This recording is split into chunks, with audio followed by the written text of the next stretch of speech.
ሰላም ጤና ይስጥልኝ ተማሪዎች እንደምን አላችሁ? ዛሬ ስለ ፔሪድ ኦፍ ፕሮዳክሽን እንማራለን። ከዚህ በፊት እንግዲህ ለዩቲዩቡ አዲስ ከሆናችሁ ሰብስክራይብ፣ ላይክ ኤንድ ሼር እንድታደርጉ በዚህ አጋጣሚ ጠይቃችኋለሁኝ። አሁን ቀጥታ ወደ ትምህርታችን ነው የምንገባው። ስለ ፔሪድ ኦፍ ፕሮዳክሽን ለመማማር ማለት ነው። አሁን ተዘጋጅታችኋል?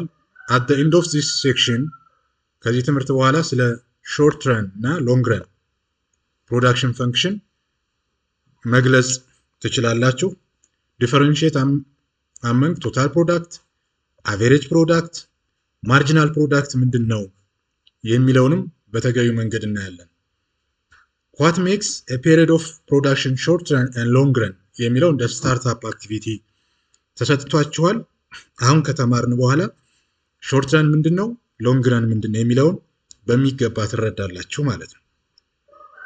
This classification of period of production is mainly based on the degree of flexibility of economic resources to change in business environment of products consuming these resources.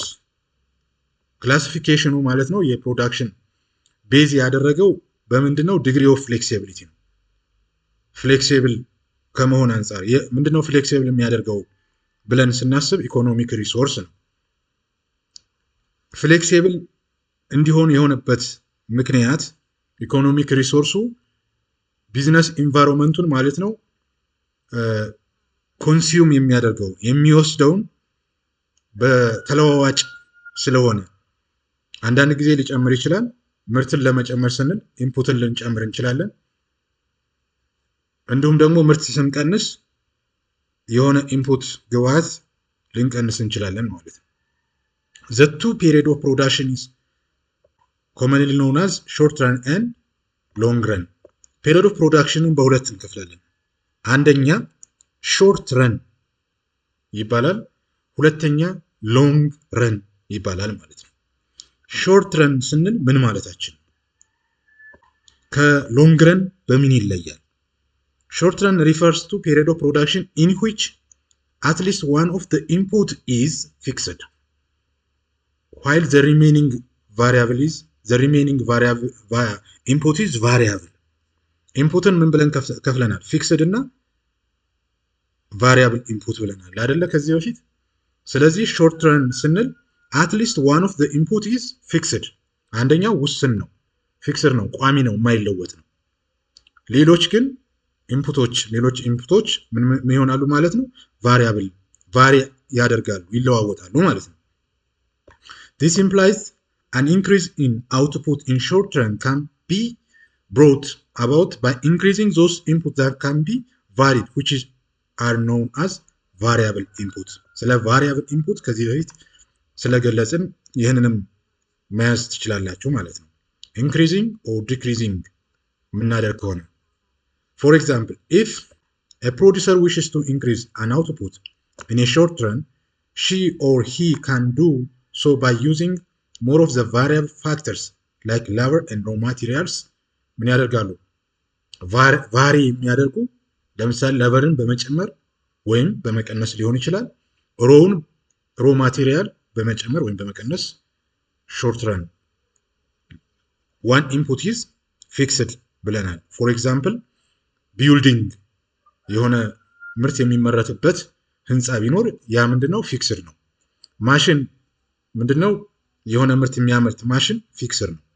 ግን ደግሞ ሌበርን በዛ ማሽን ላይ በመጨመር ወይም በመቀነስ ግብአትን ሮ ማቴሪያሎችን ማለት ነው በመጨመር በመቀነስ እንትን ልናደርግ እንችላለን። ስለዚህ የትኛው ፊክስድ ነው የትኛው ቫሪያብል ነው የሚለውን ኮንሲደር ማድረግ ይኖርባችኋል ማለት ነው። ሎንግ ረን ስንል ሎንግ ረን production function ስንል refers period of production in which all inputs are variable or there is no fixed input. በሎንግ ረን ፕሮዳክሽን ፈንክሽን ወቅት ፊክስድ ኢንፑት የሚባል ነገር የለም፣ ቋሚ የሆነ ነገር የለም። ሁሉም ምንድን ናቸው? ቫሪያብል ናቸው። A firm can install a new plant. አንድ የቢዝነስ ተቋም የሆነ ማሽን ካለው አዲስ ማሽን መጨመር ባለበት ጊዜ ይጨምራል። or construct a new factory building አዳዲስ ቢልዲንግ ቢዝነሱን ለማስፋፋት ብሎ ማለት ነው ተጨማሪ ግንባታዎችን ሊገነባ ይችላል። ሎንግ run is a period during which the size of a plant can be changed። ስለዚህ ሎንግ ረን ስንል ከሳይዝ ከኤክስፓንሽን ጋር ከማስፋፋት ጋር ይያዛል ማለት ነው። those all the factor of production are variable in the long run። ስለዚህ ፋክተር ኦፍ ፕሮዳክሽን ምን ይሆናሉ? ቫሪ ያደርጋሉ። ፋክተር ኦፍ ፕሮዳክሽን ምንድናቸው ብለናል? either land, either labor, capital or entrepreneurship ስኪል ማለት ነው። ኢንተለጀንስ ቢዝነስ ኢንተለጀንስ ያላቸውን ሰዎች በመጨመር እንትን ሊል ይችላል ማለት ነው። it must be understood that when we say short run and long run it does not necessarily mean a relative short or long run period of time like 1 year or less than 1 year or like 2 or 5 years። ብዙውን ጊዜ ሾርት ረን እና ሎንግ ረን ስንል ከጊዜ ጋር አይደለም ምናየው ለምሳሌ ለአንድ ዓመት ወይም ከአንድ ዓመት ያነሰ አንድ ዓመት ወይም ደግሞ ከአንድ ዓመት የበለጠ 2 ዓመት or 5 ዓመት በሚል መንገድ አይደለም የሚገለጸው ማለት ነው። ስለዚህ እዚህ ጋር በደንብ መረዳት መቻል አለባችሁ። it rather refers to the nature of economic arrangement of inputs in response to changing economic environment። ስለዚህ ሎንግ ረን እና ሾርት ረን ፔሪድ ኦፍ ፕሮዳክሽን ማለት ነው ምን ማለት እንደሆነ አሁን በሚገባ ተረድታችኋል ማለት ነው። ቶታል ፕሮዳክት፣ አቨሬጅ ፕሮዳክት፣ ማርጂናል ፕሮዳክት ኢን ሾርት ረን ምንድን ነው የሚመስሉት የሚለውን እናያለን። መያዝ አለባችሁ። አሁን ቶታል ፕሮዳክት፣ አቨሬጅ ፕሮዳክት፣ ማርጂናል ፕሮዳክት በመቼ ሾርት ረን ፔሪድ ኦፍ ፕሮዳክሽን። The productivity of variable inputs can be measured in different forms። ቶታል ፕሮዳክት ማለት ምን ማለት ነው? ቶታል ፕሮዳክት TP ይባላል። It is the overall amount of output produced by the factor of production employed over a given period።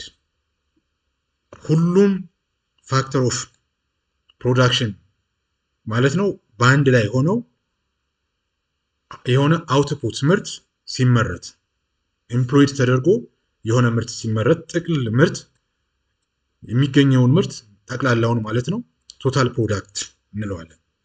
it is the gross or entire output by workers and expressed in terms of quantity።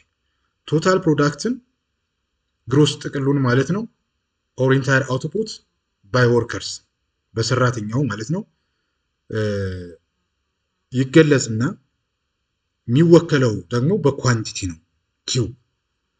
in the short term production function a firm obtain its total product by using the combination of variable inputs with a specific amount of fixed input። ስለዚህ አውትፑት ማነው ቶታል ፕሮዳክት ምንድነው የሚለውን ተረድተናል ማለት ነው። አቨሬጅ ፕሮዳክት ምንድነው? A firm average product is obtained by dividing what? average product የምንለው ቶታል ፕሮዳክት ሲካፈል ለኳንቲቲ the total output by the number of workers employed። ብዙውን ጊዜ የሚታወቀው average product የምንለው ማለት ነው ቶታል ፕሮዳክት ለጠቅላላ ያንን አውትፑት ወይም ምርት ሲያመርቱ ለቆዩ ሰራተኞች ብዛት ይካፈላል ማለት ነው። this can be put in the form of average product is equal to total product divided by labor where AP average product ነው TP total product ነው and labor L labor ነው። similarly average product of labor may be defined as average product of labor ጋር እኩል ነው ማለት ነው። ይሄ ቀመር average product ማለት total product over labor እንደሆነ መረዳት ያስፈልጋል። TP stands for total product and APL stands for average product for labor። the average product ወይም አማካኝ ምርት ልንለው እንችላለን is a good indicator of productivity of labor። ይሄ አቨሬጅ ፕሮዳክት የሰራተኞችን የማምረት አቅም በመለካት ደረጃ እጅግ በጣም ጠቃሚ ነው። ኢንዲኬት ያደርጋል፣ ያመለክታል። The productivity is a measure of output per unit input, output ratio for each level of input and the corresponding level of output። ማርጂናል ፕሮዳክት ደግሞ ምን ማለት ነው? ከዚህ በፊት ምን ብለናል? ማርጂናል ኮስት፣ ማርጂናል ዩቲሊቲ የሚሉ አገላለጾች አሉ። ማርጂናል ፕሮዳክት ማለት ደግሞ ከፕሮዳክት ጋር ኤምፒ እንለዋል። holding the quantities of other factors constant, the increase and output which result from using one additional or extra units of a single factor input is called the marginal physical product or simply marginal product እንለዋለን ማለት ነው። In other words, all other things being equal, the marginal product is the percentage change። በሌላ አገላለጽ ማርጂናል ፕሮዳክት ማለት የቶታል አውትፑት ለቶታል ቫሪያብል ኢንፑት ሲካፈል ሲባዛ በመቶ አድርገን ቼንጁን ስናውቅ ማለት ነው። ስለዚህ ማርጂናል ፕሮዳክት ኦፍ output of labor is equal to total product change in total product። ይሄ change ነው የሚል divided by change in labor where ATP change in ATP stands for change in production total production። change ካለ ምንድን ነው? total production 2 minus total ፕሮዳክሽን 1 ማለት ነው። ቼንጅ ኢን ላበር ካልን ላበር 2 ዲቫይድድ ባይ ማይነስ ላበር 1 እንደማለት ነው። ቼንጅ ማለት ልክ እንደዚህ አድርገን ልንይዝ እንችላለን። ማቴማቲካሊ ማርጂናል ፕሮዳክት is equal to change in total product divided by change in labor. Both the marginal product and average product of variable factor labor are derived from the total product of labor. Thus, the three written total product, marginal product, and average products are interrelated. አንደኛው ከሌላኛው ጋር ይገናኛል ማለት ነው። ሌታስ እንየው። ፕሮዳክሽን ፈንክሽን ዊዝ ዋን ቫሪያብል ኢንፑት ሰንጠረዡ ላይ እንደምናየው ማለት ነው። ቫሪያብል ኢንፑት ላበር ተሰጥቷል። ላበር እንግዲህ ከአንድ እስከ ወደታች እንደዚህ እየጨመረ ይሄዳል። ፊክስድ ኢንፑት ካፒታል ነው፣ ያው ፊክስድ ነው አይለወጥም። ለሁሉም 10 ተሰጥቷል። ቶታል ፕሮዳክት ኢን ኩንታል ጠቅላላ ምርት ለምሳሌ ቫሪያብል ኢንፑቱ 0 ሆኖ አውቶ ፊክስድ ኢንፑት 10 ቢሆንም ቶታል ፕሮዳክት የለም። ፊክስድ ኢንፑቱ ምንድነው? ምርት አላገኘም ማለት ነው። ለምን? ቫሪያብል ኢንፑት ኢንከር ስላልተደረገ ወይም ግብአት ስላልቀረበ በሆነ ወቅት ምርት የለም ማለት ነው። ስለዚህ 0 ነው። አቨሬጅ ፕሮዳክትም እዚህ ጋር የለም። ማርጂናል ፕሮዳክት ፍሪ ነው፣ ምክንያቱም ቫሪያብል ኢንፑት ኢንከር ያደረግነው ስለሌለ ማለት ነው። ስቴጅ ኦፍ ፕሮዳክሽንን ይህን ስቴጅ 1 እንለዋለን። ስለዚህ አሁን ቶታል ፕሮዳክት ይህን ከመሰለ ቶታል ፕሮዳክቱ አቨሬጅ ፕሮዳክት ማለት ምን ማለት ነው? አቨሬጅ ፕሮዳክት ማለት ቶታል ፕሮዳክት ዲቫይድድ ባይ ላበር ብለናል። ቫሪያብል ኢንፑቱ ማን ነው? ላበር ነው እዚህ ጋር። ስለዚህ አቨሬጅ ፕሮዳክትን ይህንን 10 ለማግኘት ቶታል ፕሮዳክት 10 ነው አይደለ? 10 ሲካፈል ለ1 ስንት አገኘን? 10 አገኘን ማለት ነው። ሁለተኛው ላበር 2 ሲሆንስ ቶታል ፕሮዳክት ምን ሆኗል? ጨምሯል። 28 ሆኗል የተመረተው። አቨሬጅ ፕሮዳክት ስንት ይሆናል? 28 ሲካፈል ለ2 ስናደርግ ስንት መጣ? 14 መጥቷል ማለት ነው። ላበር 3 ሲሆን ሲጨምር ፊክስድ ኢንፑቱ ማይለወጥ ስለሆነ ማለት ነው። ቶታል ፕሮዳክት ስንት ሆኗል? 51 ሆኗል። 51 ሲካፈል ለ3 አቨሬጅ ፕሮዳክቱ ስንት ሆኗል? 17። ስለዚህ አቨሬጅ ፕሮዳክት የሚለው ጽንሰ ሐሳብ ቶታል ፕሮዳክት ይሄንን ማለት ነው ለቫሪያብል ኢንፑት ላበር ማለት ነው እያንዳንዷን የተቀመጠችውን ስናካፍል እዚህ ያሉ ውጤቶችን እናገኛለን ማለት ነው በዚህ መንገድ። ስለዚህ ይህን ሰርታችሁ ማረጋገጥ ትችላላችሁ። ኦኬ let us see the marginal product.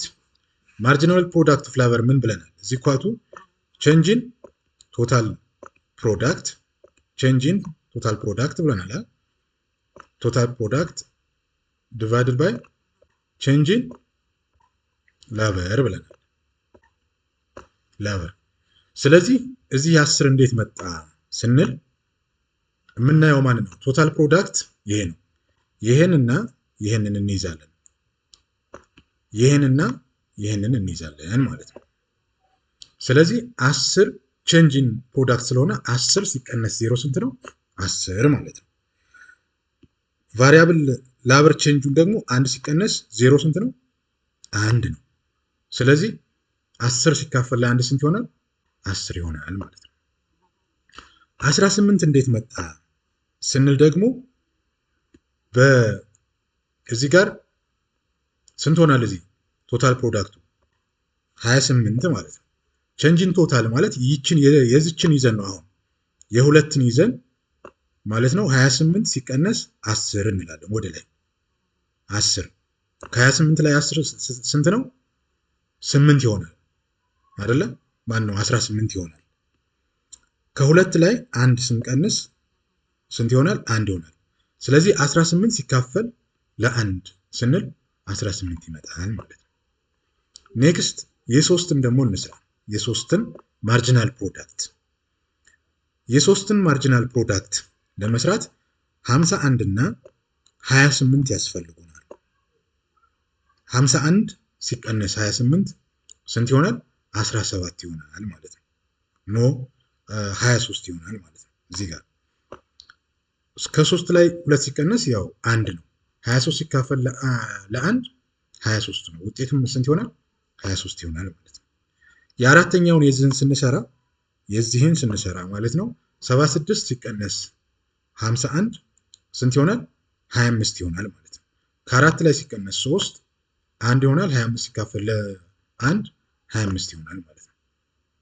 እንደዚሁም የ5ን ስንሰራ ከ5 ሲቀነስ 4 ቼንጅን ላበር ማለት ነው።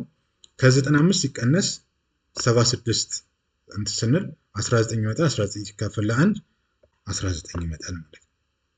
እንዲህ እያለን እየሰራን ውጤት እናገኛለን። 0 ይመጣል እዚህ ላይ።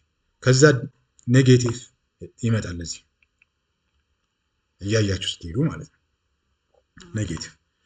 ስለዚህ ፕሮዳክሽኑን ስቴጅ ኦፍ ፕሮዳክሽን በስንት ተከፍሏል? ስቴጅ 1፣ ስቴጅ 2፣ ስቴጅ 3። የዚህን ስቴጅ ማለት ነው የከፋፈልንበትን ምክንያት በደንብ መረዳት ይኖርባችሁ። ቶታል ፕሮዳክት አት ማክሲመም ሲደርስ አይደለ? እንደዚሁም ማርጂናል ፕሮዳክቱ ማክሲመም ላይ ደርሶ ዲክላይን ያደረገበት ቦታ ላይ እንደዚሁም ኔጌቲቭ የገባበት ቦታ ላይ ማርጂናል ፕሮዳክቱ ምን አድርገናል? ስቴጅ 3 አድርገናል ማለት ነው።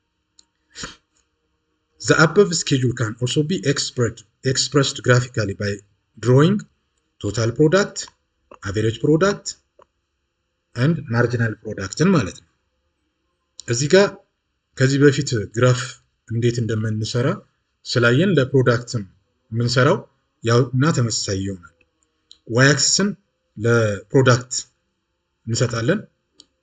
ፕሮዳክት ማለት ያገኘነውን ምርት ከዜሮ ተነስተን ወደ ላይ የተመረተ ምርትን እናስቀምጣለን። በዚህ ላበርን ከዜሮ ጀምረን ላበርን እንደዚህ እናስቀምጣለን። ይሄ ኤክስ አክሲስ ለላበር እንሰጣለን፣ ዋይ አክሲስን ደግሞ ለፕሮዳክት እንሰጣለን ማለት ነው። ከዛ በኋላ ከላይ ያለውን ሰንጠረዥ ላይ የተቀመጠውን እንደዚህ አድርገን አስፍረን ፖይንቶቹ የተገናኙበትን ቦታ ብናገናኝ ማለት ነው ቶታል ፕሮዳክት ግራፊካሊ ይህን የሚመስል ውጤት ነጥቦችን ብናገናኝ የተገናኙበትን ይህን ይሰጠናል ማለት ነው። ስለዚህ ስቴጅ 1 የከፈልንበት ቦታ አስታውሱ እዚህ ጋር ማለት ነው አቬሬጅ ፕሮዳክት እና ማርጂናል ፕሮዳክት ኢንተርሴክት ያደረጉበት የተገናኙበት ቦታ ወደዚህ ያለውን ምን ብለነዋል? ስቴጅ 1 ፕሮዳክሽን እንለዋለን። ስቴጅ 1 ፕሮዳክሽን ላይ እንደምታዩት ለቨርም ጨምሯል። ለቨር ቁጥሩ እየጨመረ መጥቷል። ስለዚህ አውትፑቱ ቶታል ፕሮዳክቱ እየጨመረ መጥቷል እዚህ ድረስ። አቬሬጅ ፕሮዳክቱ የተወሰነ ከሄደ በኋላ ዲክላይን አድርጓል። ማነው ማርጂናል ፕሮዳክቱ ምን ሆኗል? የተወሰነ ከሄደ በኋላ ዲክላይን አድርጓል። አቬሬጅ ፕሮዳክቱ ደግሞ ማክሲመም ላይ ደርሷል ማለት ነው። ስለዚህ ኢንተርሌትድ ነው ስንል ይህንን ማለታችን ነው። ስቴጅ 2 ደግሞ የምንገልጽበት የት ነው? ቶታል ፕሮዳክቱ ማክሲመም ደርሷል። ቶታል ፕሮዳክት ይቺ ማለት ነው ማክሲመም ደርሳለች። ማርጂናል ፕሮዳክቱ ደግሞ ምን ሆኗል? ዜሮ ሆኗል። አቬሬጅ ፕሮዳክቱ ምን ሆኗል? ዲክላይን አድርጓል፣ ቀንሷል፣ ዲክሪዝ አድርጓል። ስለዚህ ይሄ ምን ብለነዋል? ስቴጅ 2 ብለነዋል ማለት ነው። ስቴጅ 3 የምንለው ይሄን ፓርት ማለት ነው ቶታል ፕሮዳክት ምን ሆኗል? ቀንሷል። አቬሬጅ ፕሮዳክት እንደቀነሰ ነው። ማርጂናል ፕሮዳክት ምን ሆኗል? ኔጌቲቭ ገብቷል ማለት ነው። ስለዚህ ስቴጅ 1ን ስቴጅ 2ን እና ስቴጅ 3 በቶታል ፕሮዳክት በአቬሬጅ ፕሮዳክት እና በማርጂናል ፕሮዳክት ማለት ነው ግራፊካሊ በዚህ መንገድ መለየት እንችላለን ማለት ነው። ስቴጅ ኦፍ ፕሮዳክሽን በዚህ መንገድ ተረድተናል። ተማሪዎች ስለ ፕሮዳክሽን፣ ስለ ቶታል ፕሮዳክሽን፣ አቬሬጅ ፕሮዳክሽን፣ ስለ ማርጂናል ፕሮዳክሽን እና በአቬሬጅ ፕሮዳክሽን በማርጂናል ፕሮዳክሽን እና በቶታል ፕሮዳክሽን መካከል ያለውን ትስስር ጭምር ለመማማር እና አብረን በጋራ ለማጥናት ሞክረናል። ስቴጅ ኦፍ ፕሮዳክሽን ይሄን ይመስላል። አክቲቪቲ 5 በደብተራችሁ ላይ ተሰሩና ከዚህ በፊት ቪዲዮ የተሰራ ስላለ መልሱን ከዛ ጋር ማገናኘት ማረጋገጥ ትችላላችሁ። በዚህ አቅማችሁን የኢኮኖሚክስ እውቀታችሁን እያሳደጋችሁ ትመጣላችሁ ማለት ነው። ለዛሬ